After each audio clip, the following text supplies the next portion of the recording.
Magandang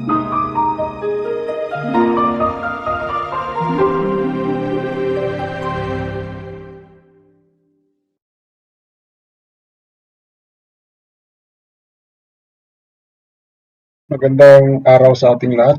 Andito naman tayo sa ating bagong series. Kung saan ang pag-uusapan natin dito ay about sa C++ programming. Itong series na ito, para first topic natin, ituturo ko sa inyo kung paano mag-install ng code blocks na gagamitin natin para sa ating programming. So yung mga link na makikita nyo dito, ilalagay ko na rin sa description ng ating video. Isi-search na lang natin sa ating browser yung code blocks. Makikita natin dito sa ating screen yung code block. So, i-click lang natin yan. Then, iparo lang natin yung another way kung paano mag-download. So, dito sa left side, meron din download. Tapos dito sa gilid, nakalagay yung information. Click natin yung download. Yan. Then, dito sa gilid, meron nakalagay dito na download this binary release. I-click lang natin. Okay. Tapos, click lang natin itong Windows XP, Vista, 8, 10. Tuloy ito naman nasubukan ko ng install sa ibang mga devices. So, pwede ito siya. I-click nyo lang ito. Then, meron dalawang link kung saan natin pwedeng i-download. So, pipiliin natin itong una, yung CodeBlocks 20.03 Setup XC para sa Windows natin. Dito, marami kayong pwedeng ma-download. Actually, dalawa yung kailangan nating software dito. Yung code blocks na setup na para sa Windows, din yung isa is itong code blocks 20.03 Ming W setup XC. So itong dalawa na ito yung ida-download natin. So mamaya habang nag-install tayo o nagda-download tayo, i-explain ko yung dalawang software na yan, kung ano yung mga gamit nila, ano-ano yung mga purpose. Una, i-click ko itong code blocks na setup, ating software. So, yan. Follow nyo lang. So, ayan, nag-download na. Then, babalikan ko ulit. Magbaback lang ako. So, ayan, na-download na. Then, back ko lang. Then, ko itong Ming W. Nakalagay dito, no setup. Nakalagay. Pero, ipipili natin yung isa yung itong version na ito. Itong setup. So, click lang natin yan. Hintayin natin na mag-download. Ayan. After na-download, dahil na-download natin yung code block, so ngayon natin siyang i-install. Open lang natin. Then, ito yun siya. Double-click lang. So, madali lang mag-install nito. Ayan. Click nyo lang ang yes. Then, next. Then, I agree. So, by default, wala na tayong papalitan dito. I-click lang natin yung next. Then, install. So, habang ina-install natin yan, ipapaliwanag ko sa inyo kung ano yung code blocks. Ang code blocks ay isang open source na IDE na na-design para sa mga C, C++, hindi kayo ibang mga programming, yung katulad ng Fortran. Ito yung nagbibigay ng graphical user interface sa programming. Dati kasi, hindi naka-graphical yung mga programming natin. Kumbaga, pure text lang yung ginagawa natin para mag-program. So, itong interface na ito, pwede tayong mag-write ng program, mag-compile, mag-debug, mag-manage sa ating project. Ganon. Ito ay available sa Windows, macOS, Linux. Ibig sabihin, cross-platform siya. Pwede natin magamit. So, ano ba yung mga features? Ano ba yung mga possible features? Bigyan ko lang ng isa. Ang feature nito kasi is yung tinatawag na meron siyang syntax highlighting. Kumbaga, pag nagpo-code tayo, yung mga nag-highlight ng mga words na makikita natin sa programming natin, yung mga colors. So, tapos na yung installing natin. So, yes lang natin kung gusto natin. Do you want to run the code blocks now? Yes lang natin. Pwede rin yan, mag-no rin tayo, then mag-restart lang tayo. So, kung yes tayo, automatic mag-run. So, mag-no tayo para at least makita natin yung starting point ng ating system. Then next. Then finish. Yun natin, i-minimize muna natin itong ating browser. So, andito na siya sa desktop natin. Ngayon, gagawin natin, i-double click nyo lang yan. Yan, para ma-open siya. Sa lahat ng mga installer, makikita natin, ito agad yung makikita sa first na installation. So, current default compiler, yung GNU GCC compiler. Kung makikita natin dito, lahat not found. Ibig sabihin, hindi pa tayo makakapag-compile ng ating program. So, kailangan natin siyang install ng separate. So, kung napapansin nyo kanina, meron tayong dinownload na isa. So, ibabypass ko na lang muna ito para mas maintindihan natin. Yung okay ko lang. Para ma-open natin yung ating code editor. Dito sa unang window, nakalagay naman dito no, leave everything as it is. So, yan na lang muna gagamitin natin. Okay nyo lang. Then, andito na yung ating IDE, yung interface ng ating program. Nakalagay naman dito, ma-explain ko pa rin naman ito sa mga incoming na mga topic that pinaka natin gagawin is mag-create para malaman natin kung talagang walang compiler.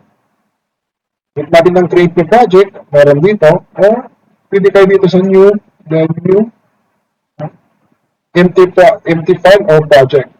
So, para mas madali natin maintindihan, mag-focus lang muna tayo sa project diretso instead of gagamit tayo ng empty file para makita agad natin yung na naka-group lang yung project natin sa isang folder na lang para makita yung starting point. So, either dito or dito sa create new project pwede. So, dito tayo, project. Pipiliin lang natin dito yung console. Category, then console, then pipiliin natin itong console application. Para doon tayo mismo sa coding na side para mas maintindihan natin kung doon tayo magdadive muna. So, click nyo lang yung go. Yan. Para maiwasan itong pag-view nito palagi, click nyo lang yung skip. Okay. Then next. Then C++ ang gagamitin natin instead of C kasi higher na ito pinaka-latest na. And next. Dito, hingin kayo ng project title. Bago tayo makaka-create ng program, na-require niya ito na meron na tayo. So, project title, for example, hello world lang muna. Hello, or hello na lang. Para one word lang na naka-lowercase. Then, saan natin isi-save? Saan ko ba ilalagay yung project ko? So, kiklik ko lang itong may ellipse dito na button. Tapos, punta ako sa Drive C. Halimbawa, dito. Create ako ng folder. I-right click ko lang. Then, new folder. Tapos, my project. Yung pangalan ng folder ko. Then, make sure na ma-double click yan o ma-open. So, nasa loob tayo dapat. Makikita nyo dito, nasa loob siya ng C, tapos my project. Yeah. Then, select folder. So, ibig sabihin, itong hello na file name, papasok siya doon sa Drive C, tapos my project na folder.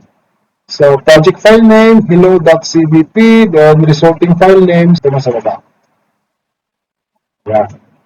Then next nyo lang, by default lang muna ito, then finish. Dito sa baba, makikita natin confine compiler, nakalagay pa rin dito.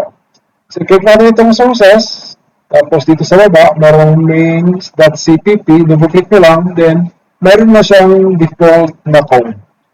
So, itong default na code dito, tinawag na default kasi every time mag-create tayo ng bagong file, na mag-create na main.cpp, ipapaliwanag ko yun later, automatically mayroon siyang code.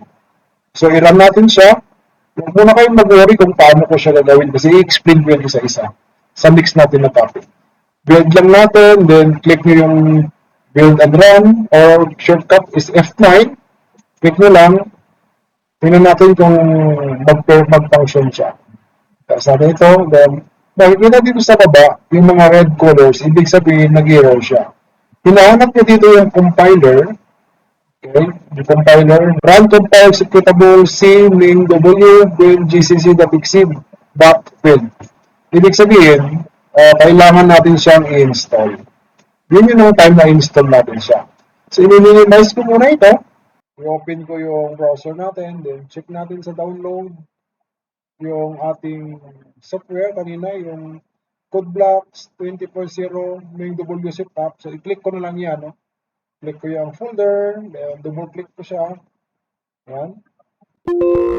Yes. So, madali lang ito i-install. I-follow nyo lang yung instruction. Next, then I agree. Then next. So, mas maganda kung bago nyo ito install is naka-close muna ito. Para kung may mga additional software na madagdag, hindi na siya mag-ask na mga information kung i-close pa siya o hindi. So, before starting i-continue, i-close muna natin. The perspective block has a change. Do you want to save it? Pwede rin yes. Ito naka-create na ba? I-open lang natin ulit na yan. Next. Then, saan siya masisave? Program files, blocks, install. The target directory doesn't really exist. Okay, to continue, yes. Yan. Ano ba yung main W? Ano bang ibig sabihin nun? Ang min GW o min W ay tinatawag na minimalist GNU for Windows. And the word minimalist, maliit na software lang yan siya na kailangan. Ito yung nagpo-provide ng mga headers, pag-import ng library, na inaallow yung software natin na makapag-write tayo ng code at saka makapag-compile sa Windows system. Kasi ito, marami kasing support nito eh. Kaya hanggang ngayon is kinukontinue pa rin yung pag-develop ng ganitong software. Para sa mga software na ganito, like may mga bagong IDE, may mga graphical interface na lumalabas na bago. So, kailangan ng mga ganitong klaseng software na support. So, tinatawag dito na GCC-based compiler na mas kilala sa tinatawag na open source. Ito ay tinutulungan yung mga developers na makapag-code na gamit yung dati na programming na C. Yun kasi yung standard. C at saka C++ para makompile natin sa Windows. Kasi maraming mga programming na nagre-require ng Microsoft Visual C++ compiler. Pero itong klase na software na gagamitin natin, yung minimalist na software lang yung kailangan natin. Minimalist GNU software. Kagaya ng sinabi ko kanina, itong um, MinGW na ito ay cross-platform din. Pwede sa kahit saang OS na gagamitin natin. Then finally, ito ay compatible sa Windows application at saka mas marami pang mga operating system na kung saan nagpo-program tayo ng C++ din.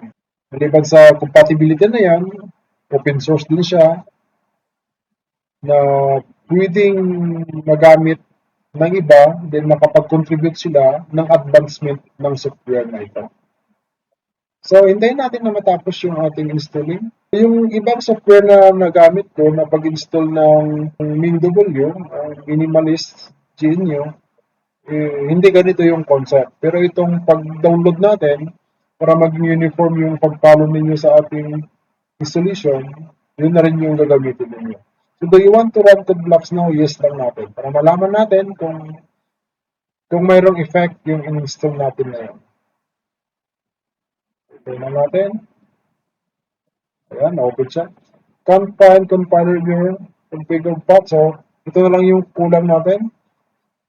Tingnan natin mamaya yung compiler na yan. Open lang natin yung project natin na kanina dito sa baba. The recent project. Click ko lang yan.